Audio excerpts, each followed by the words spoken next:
Terdapat beberapa tema utama yang terdapat pada surat Al-Baqarah, utamanya di dalam bagian juz 1. Tema-tema ini saling terkait dan memberikan gambaran menyeluruh tentang seluruh pesan-pesan dalam surat Al-Baqarah. Antara lain yaitu ketakwaan dan ketaatan kepada Allah Subhanahu wa taala. Tema ketaatan dan ketakwaan kepada Allah Subhanahu wa taala ini mengajarkan pentingnya bahwa bertakwa kepada Allah dan ketaatan kepadanya, yaitu agar umat Islam dapat mengerahkan seluruh kehidupan agar dapat bertakwa kepada Allah dan melaksanakan seluruh perintahnya. Yang berikutnya yaitu mengajarkan tentang keadilan dan kepedulian sosial. Keadilan dan kepedulian sosial ini begitu pentingnya sehingga surah Al-Baqarah menyoroti hal-hal kedua hal ini. Jadi di antara keadilan dan kepedulian sosial yang disoroti surah Al-Baqarah yaitu dalam menghormati hak-hak orang lain, menolak penindasan kepada orang lain, memelihara keadilan dalam hubungan bermasyarakat dan antar individu. Yang berikutnya yaitu pentingnya pengetahuan dan juga pentingnya hikmah. Surat Al-Baqarah menekankan pentingnya pengetahuan dan pentingnya hikmah dalam hidup menjadi seorang muslim. Surat Al-Baqarah mengajarkan agar untuk memperoleh pengetahuan yang benar, yaitu dengan menggunakan akal sehat, dan yang berikutnya itu mengambil hikmah dari seluruh perintah-perintah Allah yang diperintahkan kepada umat muslim. Yang berikutnya itu bahwa keutamaan dan kepentingan Al-Quran, bahwa Al-Quran sebagai petunjuk hidup. Surah Al-Baqarah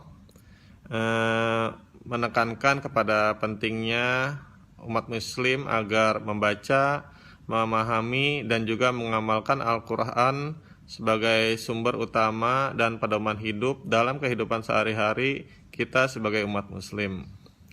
Yang berikutnya yaitu ujian dan cobaan dalam kehidupan. Surah Al-Baqarah menggambarkan ujian dan cobaan yang dihadapi oleh umat Islam dan juga umat manusia pada keseluruhan di dalam kehidupan ini agar dapat sabar dan bertawakal kepada Allah. Demikian antara lain tema-tema utama dalam surat Al-Baqarah. Tema-tema ini saling berkaitan, juga memberikan gambaran menyeluruh tentang pesan-pesan dalam keseluruhan surah Al-Baqarah. Pesan-pesan yang tercantum di dalam surah Al-Baqarah antara lain ketakwaan, keadilan, pengetahuan, Al-Quran, dan juga kesabaran dalam hidup seorang muslim.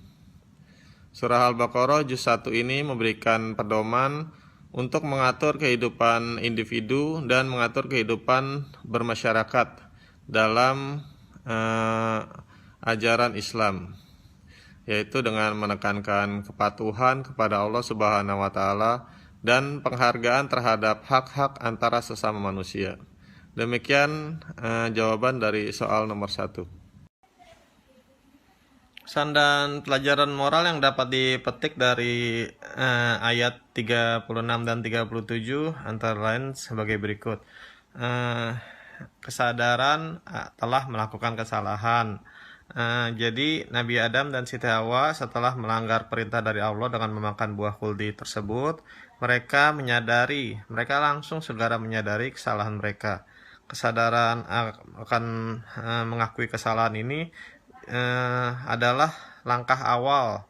Jadi langkah pertama untuk menuju taubat yang nasuha. Yang berikutnya yaitu pentingnya kita bertaubat. Nabi Adam dan Siti Hawa menunjukkan taubat nasuha kepada Allah Subhanahu wa taala segera setelah mereka menyadari kesalahan mereka telah melanggar perintah Allah Subhanahu wa taala, telah melanggar larangan dari Allah Subhanahu wa taala untuk memakan buah dari pohon kuldi tersebut. Kisah ini menggambarkan pentingnya untuk segera bertobat setelah melakukan kesalahan agar mendapatkan pengampunan dari Allah Subhanahu wa taala. Konsekuensi dari perbuatan keduanya menggambarkan konsekuensi yang diterima oleh Nabi Adam dan Siti Hawa sebagai akibat dari pelanggaran mereka. Mereka terusir dari surga sehingga harus berjuang di dunia. Ayat-ayat kedua ayat ini mengungkapkan bahwa Nabi Adam dan Siti Hawa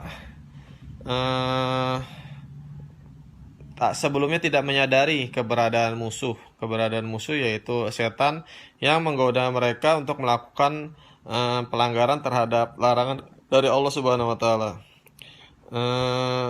Yang berikutnya yaitu mereka itu selalu memohon berupa petunjuk dari Allah sebagai jalan keluar dari masalah mereka. Demikian jawaban dari pertanyaan nomor 2 bagian B. Ayat 30 sampai dengan 39 surat Al-Baqarah ini yaitu menggambarkan bahwa Allah telah memilih manusia pertama yaitu Nabi Adam sebagai khalifah di muka bumi. Tanggung jawab manusia ini sebagai khalifah yaitu untuk mengelola dan menjaga bumi dengan bijaksana sesuai dari perintah Allah Subhanahu wa taala. Allah Subhanahu wa taala lalu mengajarkan kepada Nabi Adam nama-nama benda di muka bumi sebagai bentuk pengetahuan dan keistimewaan yang hanya diberikan kepada manusia. Allah lalu meminta malaikat dan iblis untuk bersujud kepada Nabi Adam sebagai pengakuan atas keistimewaan manusia. Namun pada saat itu iblis yang termasuk dalam golongan jin menolak untuk bersujud lalu menunjukkan kesombongannya. Kemudian Allah Subhanahu wa taala menempatkan Adam dan Hawa di taman surga sebagai tempat tinggal mereka. Mereka di surga diberi kebebasan untuk menikmati keindahan dan semua kenikmatan di dalamnya. Hanya satu larangan dari Allah yaitu dilarang untuk memakan buah dari pohon khuldi. Namun iblis menggoda mereka, lalu mereka tergelincir dari surga dan ditempatkan Allah Subhanahu wa taala di muka bumi karena melakukan pelanggaran terhadap perintah dari Allah. Setelah Nabi Adam dan Hawa terusir dari surga, Allah menyatakan bahwa manusia akan menjadi musuh bagi satu sama lain dalam perjalanan hidup mereka di muka bumi ini. Kemudian Allah juga memberi petunjuk kepada manusia agar mereka tidak tersesat dan tidak celaka, yaitu petunjuknya adalah dengan mengikuti segala perintahnya dan menjauhi segala larangan dari Allah Subhanahu wa taala. Jadi beberapa pesan yang dapat dipetik dari ayat-ayat di atas, ayat-ayat tersebut, ayat 30 sampai 39 surat Al-Baqarah itu, yakni manusia sebagai khalifah di muka bumi memiliki tanggung jawab yang berat, yaitu untuk mengelola dan menjaga bumi dengan penuh ketaatan kepada Allah Subhanahu wa taala. Ketika manusia melanggar perintah Allah, ada konsekuensi yang harus dihadapi. Namun Allah Subhanahu wa taala selalu memberikan petunjuknya dan juga selalu memberi kesempatan kepada manusia untuk bertobat dan kembali kepada Allah Subhanahu wa taala untuk mencapai kesempurnaan, yaitu dengan iman dan amal saleh. Demikian jawaban dari bagian C. Yang kedua yaitu dalam konteks kisah Nabi Adam dan Siti Hawa pada surat Al-Baqarah ayat 30 sampai 39 ini, Allah Subhanahu wa taala memberikan kita pengajaran yaitu tentang ketaatan terhadap perintah dari Allah Subhanahu wa taala. Begitu juga peran iblis sebagai musuh manusia, musuh abadi manusia, yang mana iblis ini tugasnya menggoda dan menyesatkan. Konteks berikutnya yaitu pentingnya taubat kepada Allah Subhanahu wa taala apabila kita melakukan kesalahan. Konteks berikutnya yaitu pengampunan dari Allah Subhanahu wa taala. Juga kisah ini mengajarkan bahwa selama berada di dalam dunia ini manusia selalu diuji, yaitu dengan ujian untuk menguji sebagaimana tanggung jawab mereka atas perbuatan yang mereka perbuat. Sedangkan latar belakang terjadinya kisah Nabi Adam dan Siti Hawa yaitu dalam surat Al-Baqarah ayat 30 sampai 39, yakni kisah ini berawal pada saat penciptaan Nabi Adam oleh Allah Subhanahu wa taala. Allah Subhanahu wa taala menciptakan Nabi Adam dari tanah, yakni tanah liat, lalu memberikan kepada Nabi Adam hak keistimewaan yang tidak diberikan kepada makhluk lainnya. Allah Subhanahu wa taala juga memerintahkan malaikat dan juga iblis untuk bersujud kepada Nabi Adam sebagai bentuk penghormatan. Namun pada saat itu iblis atau setan tidak mau melakukan perintah dari Allah Subhanahu wa taala untuk bersujud kepada Nabi Adam. Iblis merasa dirinya lebih mulia karena dia tercipta dari api, sedangkan Nabi Adam tercipta daripada tanah.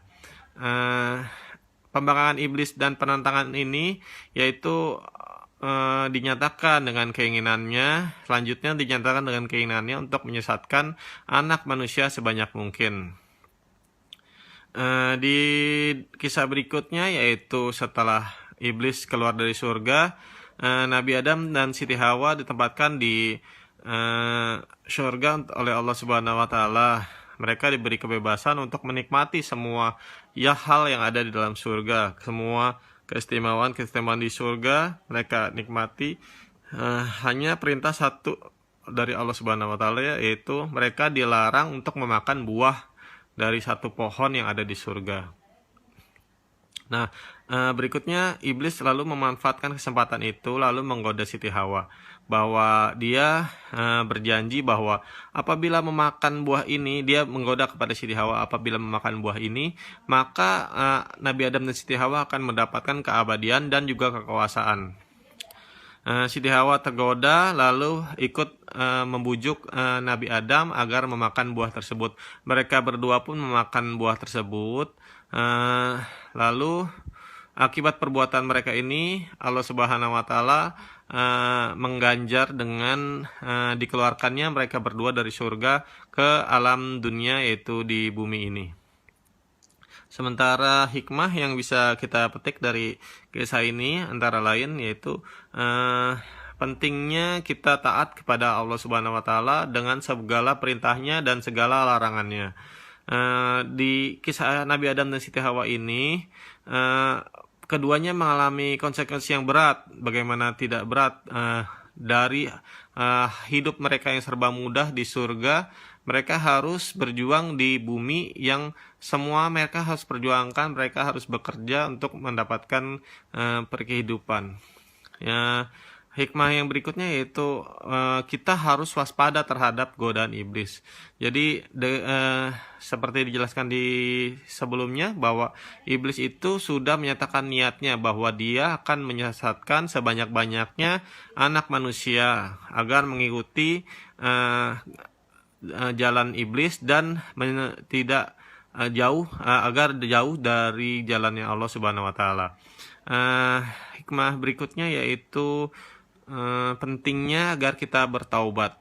Pentingnya agar kita bertaubat dari kesalahan. Segera setelah kita melakukan kesalahan, kita harus seperti yang dicontohkan oleh Nabi Adam dan Siti Hawa ini, harus segera melakukan taubatan nasuha agar Allah Subhanahu wa taala dengan taubatnya kita memberikan ampunan dari Allah Subhanahu wa taala. Juga berikutnya kita harus menyadari bahwa hidup ini adalah semua adalah ujian. Di kisah ini surat Al-Baqarah ayat 30 sampai 39 mengingatkan kita bahwa kehidupan semua yang kita alami di kehidupan di dunia ini adalah ujian. Hikmah yang berikutnya yaitu rasa syukur. Akibat kurang bersyukurnya Nabi Adam dan Siti Hawa, mereka terusir dari surga. Semua kenikmatan di surga yang mudah hanya menginginkan mereka langsung bisa mendapatkan, mereka tukar akibat kurang bersyukur, kurang sedikit bersyukur, mereka tukar itu dengan kerasnya kehidupan dunia, kerasnya kehidupan di bumi.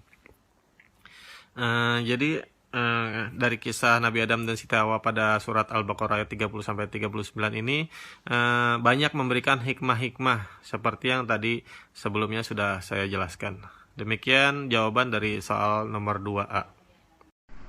Kisah perjanjian Bani Israel dengan Allah Subhanahu wa taala seperti diceritakan dalam surat Al-Baqarah, yaitu antara ayat 40 sampai dengan ayat 103, yang memiliki konteks dan latar belakang yang sangat penting untuk dipahami. Konteks-konteks kisah ini yaitu adalah ketika Bani Israel, keturunan Nabi Yakub, berada di perbudakan di Mesir di bawah pemerintahan Fir'aun. Allah Subhanahu wa taala mengutus Nabi Musa untuk membebaskan mereka dari perbudakan dan membawa mereka ke tanah yang dijanjikan Allah Subhanahu wa taala. Lalu berikutnya Allah Subhanahu wa taala berfirman dalam surat Al-Baqarah ayat 40 yang artinya, "Hai Bani Israel, ingatlah akan nikmatku yang telah aku anugerahkan kepadamu dan penuhilah janjimu kepadaku, niscaya aku penuhi janjiku kepadamu dan hanya kepadakulah kamu harus takut." Ayat 40 ini mengingatkan Bani Israel akan nikmat-nikmat yang Allah Subhanahu wa taala berikan kepada mereka, seperti pembebasan dari perbudakan dan berbagai keajaiban yang terjadi selama perjalanan mereka keluar dari Mesir. Selanjutnya di dalam ayat 83 sampai 84 Allah Subhanahu wa taala mengingatkan kepada Bani Israel tentang perjanjian yang dibuat Bani Israel dengan Allah Subhanahu wa taala sewaktu Bani Israel berada di Gunung Sinai.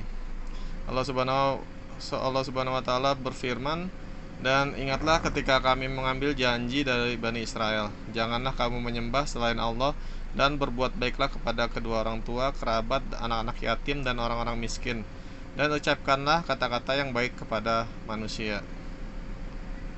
Ayat-ayat di atas, ayat-ayat tersebut menegaskan pentingnya Bani Israel untuk mengikuti perintah dari Allah Subhanahu wa taala, yaitu menyembah hanya kepadanya dan berbuat baik kepada sesama manusia. Perjanjian di atas juga mencakup larangan terhadap penyembahan berhala dan perintah untuk menghormati orang tua, merawat anak yatim dan membantu orang miskin.